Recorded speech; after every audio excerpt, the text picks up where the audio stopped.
She said, "I'm not ready for marriage. Let's date other people but stay together." I replied, "Great idea."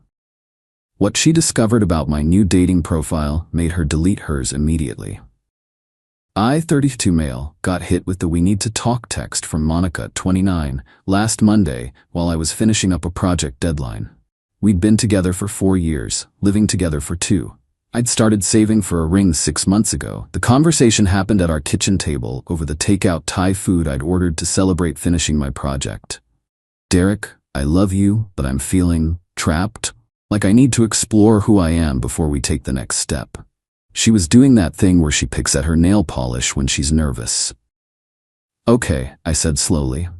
"What are you saying?" "I think we should open our relationship, date other people but stay together. It'll strengthen what we have." I put down my pad thai. "You want to see other people. We would see other people. Together but separate. It's very modern, very healthy. My therapist says it could be good for us."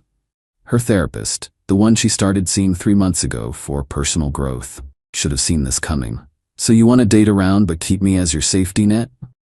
"That's not, Derek, don't be dramatic. It's about growth, finding ourselves. We're still primary partners."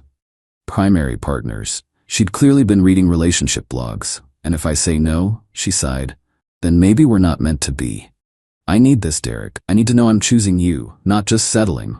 Settling. 4 years and I'm settling. I took a long sip of my beer. "You know what? You're absolutely right."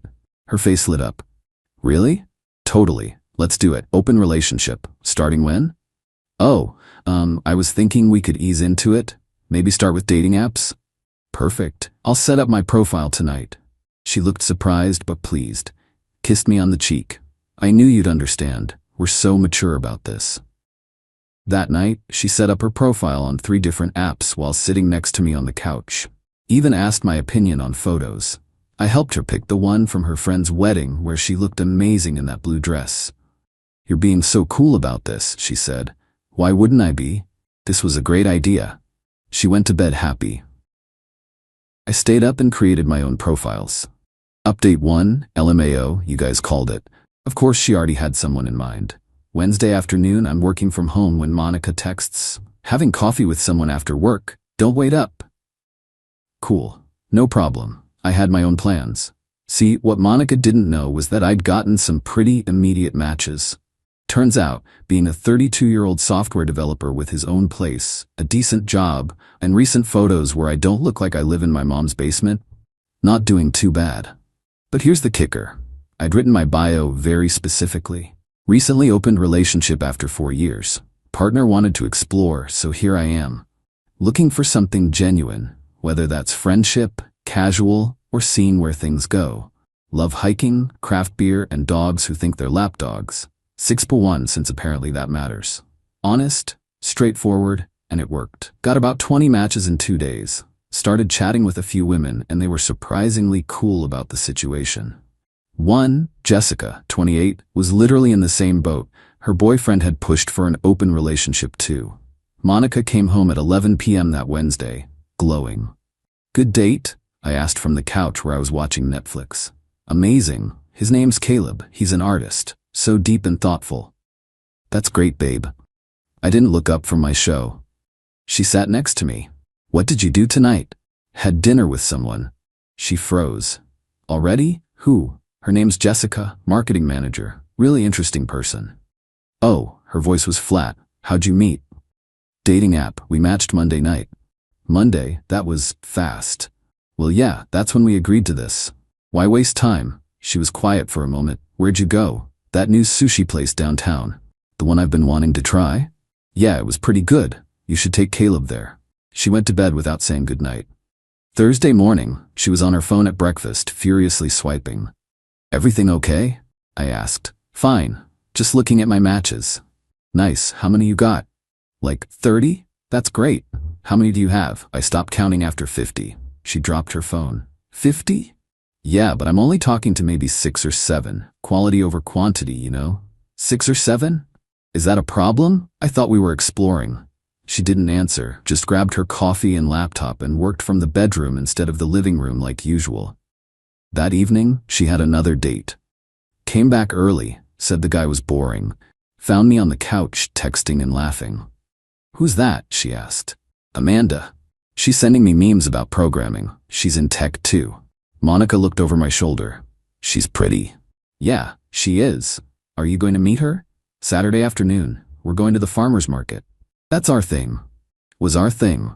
Now it's an open relationship thing. You can take Caleb to our things too." Update 2. The spiral started Saturday. I met Amanda at the farmer's market. She was actually cool as hell, funny, smart, called me out on my BS in a way that made me laugh. We spent 3 hours wandering around, buying overpriced honey and making fun of the guy selling healing crystals. Posted one photo on Instagram, just me and her laughing at something, holding coffees. Tagged it, "Great morning at the market." My phone exploded. Monica called 6 times. I didn't answer. I was on a date. When I checked my texts later, "Who is she? Why would you post that?" "Derek, call me back. This is humiliating. Everyone's asking me who she is. Call me." When I got home, Monica was on the couch with her laptop. I looked her up, she said instead of hello. "That's creepy." "She's an engineer at Morrison Tech. She has a master's from Cornell. She runs marathons." "Okay. She's successful. I guess. More successful than me." I sat down. "Monica, this wasn't a competition. How many dates have you been on?" 3. 2, but one ghosted me after. "That sucks." She closed her laptop.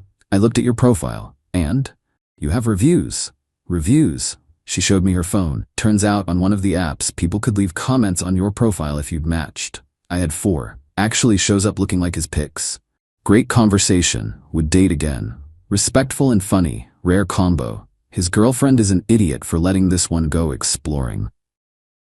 That last one was from Jessica. We'd stayed friends after realizing we weren't feeling the romantic spark. "People can see these?" I asked. "Yes, my matches can see these. Do you know how this makes me look? Like someone in an open relationship? Like someone who can't keep her man happy." "Monica, you wanted this." She started crying. I thought. "You thought what?" "I thought you'd struggle.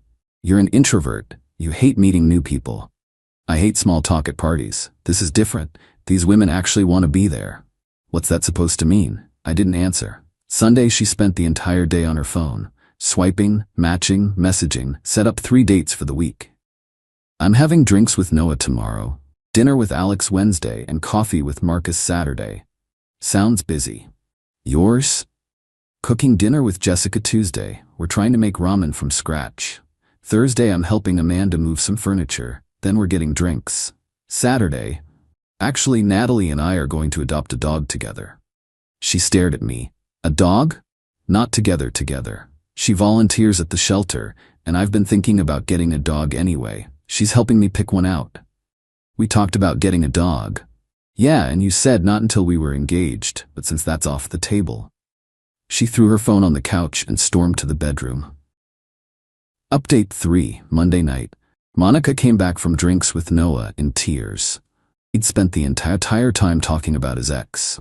Tuesday, she accidentally scheduled a work call during my ramen dinner, so I had to cancel with Jessica. When Jessica suggested Wednesday instead, Monica suddenly had a migraine and needed me to take care of her.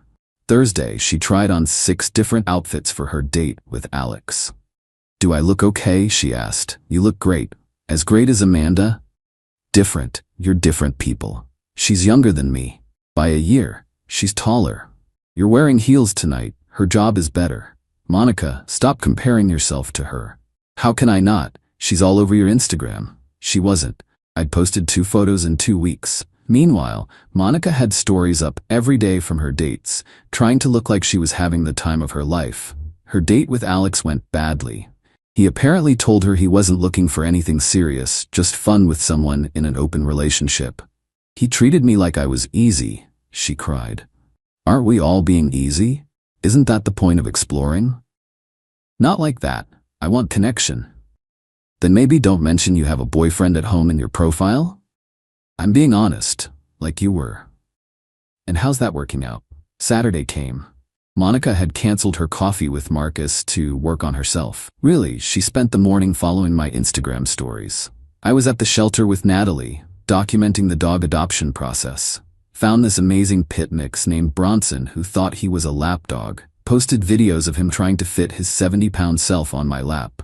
Monica commented, "Cute, can't wait to meet him," making it look like we were still a normal couple, like the dog was ours.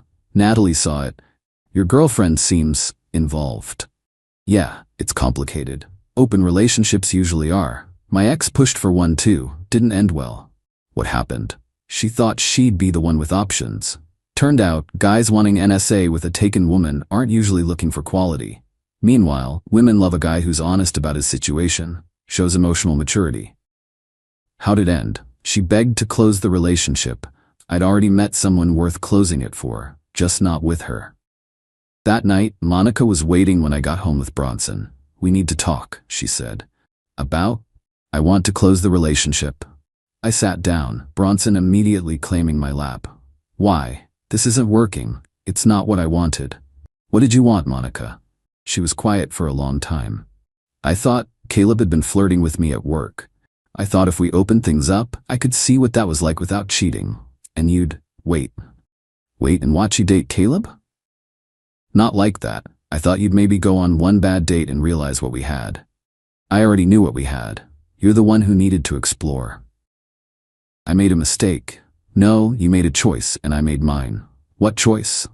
I pulled out my phone, went to the dating apps, deleted all 3 in front of her. "I'm done with the apps," I said. She smiled, relief washing over her face. "Oh, thank God, me too. We can work through this. I'm dating Amanda exclusively now." The color drained from her face. "What? We talked yesterday. Neither of us is into the open thing. Turned out we really like each other, so we're going to see where this goes. Exclusively." But we live together. We have 4 years. We had 4 years. You ended that when you decided I was something to settle for." "I never said that." "You literally said you needed to know you weren't settling." "I didn't mean it like that." "How else could you mean it?" She started sobbing. "Derek, please. I love you. I made a mistake. Close the relationship with me." "Monica, there is no relationship. Hasn't been since you suggested this." "Then why did you agree?" "To see if you'd actually go through with it. To see who you really were. And honestly, to give myself permission to move on." "This was a test?" "No, this was goodbye. I just needed you to see it too." Update 4. The next 48 hours were intense. Monica called in sick to work Monday. Spent the entire day alternating between crying on the couch and rage texting me while I was at work. 4 years down the drain for some girl you met 2 weeks ago. You're throwing away our future. Amanda's gonna dump you when she realizes what kind of person you are. I'm keeping the apartment. That last one made me laugh. My name's on the lease. I've been paying 70% of the rent because I make more. But sure, Monica, you keep it. Monday night her sister Danielle called me. "Derek, what the hell? Monica's a mess. She wanted an open relationship. To spice things up, not to leave her." "Spice things up?" "She wanted to date her coworker. She told me you were controlling and wouldn't let her have friends. Male friends she wanted to sleep with, correct?" "That's not." "She said you agreed." "I did, and then I participated. That's the problem. You're supposed to fight for her." "Why?" "She literally told me she didn't know if she wanted me." "All women say that sometimes." "No, Danielle, they don't. Stable, happy people don't need to date others to know if they want their partner. You're going to regret this." "Already don't." Tuesday, Monica's mom showed up at my office. Security had to escort her out. She was screaming about how I corrupted her baby and ruined her life, and what kind of man moves on in 2 weeks. The kind who was done 6 months ago when his girlfriend started talking about her coworker Caleb every damn day, but stayed because he loved her. That kind. My boss called me in after. "Everything okay, Derek?" Explained the situation briefly. He actually laughed. "My ex-wife pulled the same thing 10 years ago. Wanted to find herself. Found herself single when she realized the dating pool wasn't what she expected. Tuesday night, I came home to find Monica had rearranged the entire apartment. My stuff was piled in the corner. My gaming setup disconnected. My clothes in trash bags. "Since you're leaving anyway," she said. "I'm not leaving. You are. You can't kick me out. I live here. You're not on the lease. I've been paying rent. You've been Venmoing me your portion. That makes you my subletter at best, and I'm giving you 30 days notice. You need that in writing. I pulled out my phone, typed up a formal notice, and emailed it to her while she watched. You bastard. I'm being more than fair. You wanted to explore? Explore apartment hunting.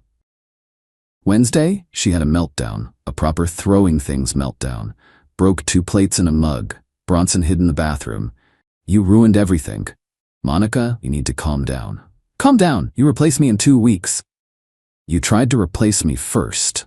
With Caleb. I didn't sleep with him. Congratulations. You still wanted to.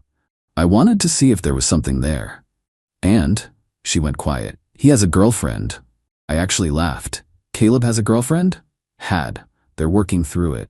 So he was flirting with you while having a girlfriend, and you thought that was someone worth blowing up our relationship for? Stop laughing. Monica, this is hilarious. You ended a 4-year relationship to explore something with a taken man who chose his girlfriend over you. But you chose Amanda over me. No, I chose myself over this dysfunction. Amanda's just a bonus. She threw my PlayStation controller at the wall. It shattered. That's $100 you owe me. Sue me. I'll just take it out of the security deposit you don't have. Thursday she started love bombing, cooked my favorite dinner, wore the dress I bought her for her birthday, put on the playlist from our first date. Remember this song? She asked. Yep, we danced to it in your old apartment. We did. We were so happy. Were we? Or were you already thinking about what else was out there?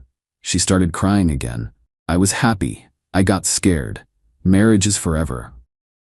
So is breaking someone's trust. You never even fought for us. I fought for us for 6 months while you emotionally checked out. I'm done fighting. Friday morning, she wasn't there. Thought maybe she'd accepted it and left. Nope. She'd gone to Amanda's workplace. Final update. I found out about the workplace visit when Amanda called me Friday afternoon. Your ex is something, she said. What did she do? Showed up at my office, told reception she was my sister and had a family emergency. Jesus, Amanda, I'm so sorry. Wait, it gets better. She cornered me in the lobby and tried to woman me about stealing her man. What did you say? That she literally asked for an open relationship and I don't steal things that are freely given away. How'd she take that? She called me a homewrecker. Security had to remove her. Again, she's something. This is insane. I'm so sorry. Derek, it's not your fault, but she seems unstable. You might want to document this stuff. She was right. I started screenshotting everything. The texts, the emails, the voicemails. Monica had left 23 voicemails on Friday alone. Saturday, I was at a coffee shop with Bronson, dog-friendly place, when Caleb walked in. We made eye contact. He tried to leave, but I called out. Caleb, buddy, how's the girlfriend? He looked like he wanted to die. Came over reluctantly. Derek, hi. Heard you and Monica had coffee. Look, man, I didn't know that she was trying to blow up her relationship to be with you, or that you were leading her on while having a girlfriend. I wasn't. We were just friends. Friends don't make their coworkers think they have a chance. I never said anything explicit. You didn't have to. You knew what you were doing. He shifted uncomfortably. Is she okay? No, she's homeless in 25 days and currently stalking my new girlfriend. Shit. Yeah. Shit. Maybe next time don't flirt with taken women. It wasn't, yeah, okay. There. He left without ordering anything. Sunday was move-out day for Monica. She'd found a studio apartment across town. Expensive as hell, but that's what happens when you need something immediately. Her dad and brother came to help. Her dad looked at me with such disappointment. I thought you were better than this, Derek. Better than what? Being honest? Monica made one mistake. No, she made a calculated decision that backfired. Her brother Tony actually pulled me aside. For what it's worth, I told her this was stupid. You're a good dude. Monica always thinks the grass is greener. Yeah, well, sometimes it's just spray paint. They loaded her stuff. She took the couch. I let her. It was hers from before. Left the bed. Too many memories, she said. As they were leaving, she turned back one last time. I loved you, she said. I loved you too. Past tense. It doesn't have to be. Yes, it does. Why? Because I deserve someone who doesn't need to date other people to know they want me. She left crying. That was 3 weeks ago. She still texts sometimes. Updates about her life I didn't ask for. How hard dating is. How expensive her apartment is. How Caleb and his girlfriend are engaged now. That last one included, should have been us. I replied, no, it shouldn't have. You made sure of that. Then I blocked her number. Amanda and I are taking things slow but steady. She met my parents last weekend. They love her. Mom pulled me aside and said, this one's got her head on straight. Bronson loves her too, which honestly matters more than my parents' opinion. Found out through mutual friends that Monica's been telling people I emotionally manipulated her into an open relationship, then left her for someone younger. Amanda's older than her by 3 months, but whatever. Some people believe her. Most who knew us both don't. Her therapist, the one who supposedly encouraged the open relationship, Monica's friend caught her leaving a different therapist's office. Turns out she'd never discussed it with her original therapist. She'd made that up to make it sound like professional advice instead of, I want to bang my coworker. The entitlement levels, man. She really thought she could. Keep me as a backup plan, date around while I waited, have me pay majority rent while she explored, come back to me when it didn't work out, get the apartment she couldn't afford. Spin the narrative to make me the bad guy. Reality hit different. Lost the relationship. Lost the apartment. Can't afford her new place. Caleb chose his girlfriend. Dating pool isn't what she expected. Everyone knows what really happened. Last I heard, she's considering moving back to her hometown. Starting fresh where people don't know the story. Good. Maybe she'll learn something, but probably not. Me, I'm good. Better than good. I learned my worth, found someone who sees it too, and have a 70-pound lapdog who snores. Sometimes the best revenge is just letting people experience the consequences of their choices. And Monica? She chose wrong.